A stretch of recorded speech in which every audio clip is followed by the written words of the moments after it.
লগৰবোৰে যিমান অমৃত পান কৰাই দিলে সেই পান কৰি কৰি দেৱতাসকলৰ কি হ'ল উশাহ নিশাহো ইমানেই খালে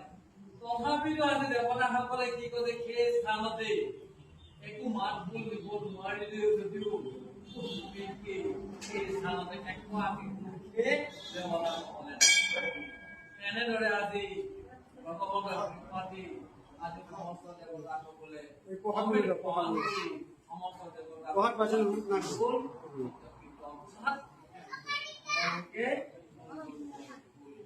আৰু সেই যে অভিপ্ৰাণ কৰিছে দেৱতাসকলে এতিয়াৰ পৰা এই দেৱতাসকলৰ যি আগতে আৰু কোনে